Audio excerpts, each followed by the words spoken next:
Someone leaked my personal details onto the dark web. Now everyone I love is being hunted down. To be perfectly honest, I was never a fan of all that dark web stuff. I mean, it's interesting enough and all, but I never had the patience, nor technological know-how to figure out how to use it efficiently. In fact, my whole family seems to be missing the technology genes. We've struggled with everything from computers and phones, to toasters and microwaves. My mother even got scammed a few times before she passed away. Luckily, she never lost anything more than a few $100s, but it still stung. Francis, my best friend, on the hand was a tech whiz. He loved that stuff, and never shied away from looking up the most bizarre and horrific things online.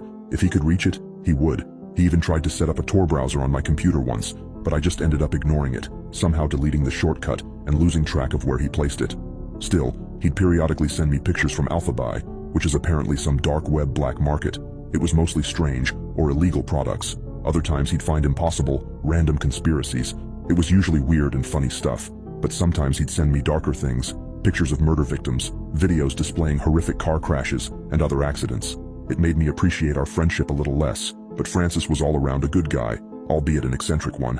We stuck together. On the rare occasion that he crossed a line, I'd just politely ask him to stop, which would work for a while. Then, after the shock had worn off, he'd send more stuff he found on the dark web.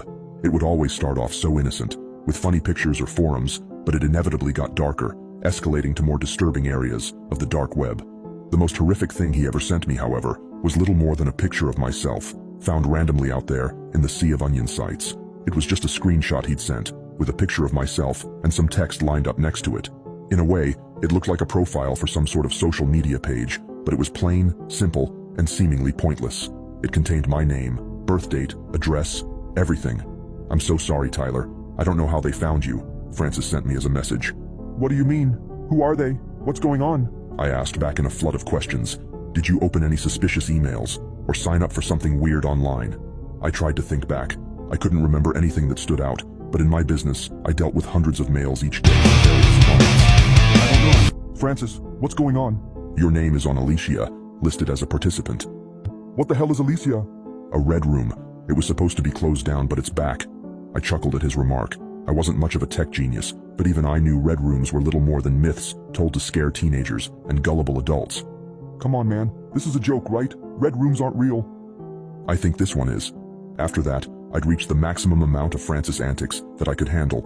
I told him to back off and leave me alone for a bit, which had become somewhat of a routine between the two of us. Still, I took his warning serious enough to dial the non-emergency line to the police. I explained the situation, but they didn't take it seriously. After all, my personal information leaked on a website shouldn't have been much of a threat. They just told me to call back if anything more substantial happened. I went about my week, and nothing came of the mysterious website. Francis even admitted he might have overreacted a tad. Truth is, most people have their email information leaked somewhere online.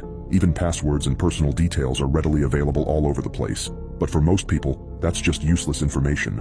Then about a month later, I received a letter in my mail. It didn't have a return address, nor any stamps. It was just a plain envelope put in my mailbox. The only way I could have received it would be if someone had personally delivered it themselves. I opened the letter to find a perfectly black paper inside, with little more than a single line of text in the middle. It was just a string of random numbers and letters, ending in .onion, to mark the fact that it was a dark web page. At first, I didn't even connect the dots. I had long since forgotten the fact that all my personal details had been leaked. Instead of just throwing it away as I should have, I decided to contact Francis. He was more intrigued than worried, showing up about 15 minutes later to help me connect to the website. He only needed about a second to dig up the Tor browser and input the onion link I'd received. "Shit," he mumbled as the title of the site popped up. It was Alicia. "That's the site that has my name?" I asked to be sure. Francis nodded.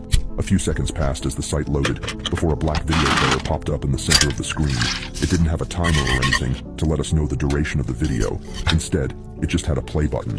Francis clicked it, and though it was too dark to see what was going on, I could hear something in the background. "Turn up the volume," I said.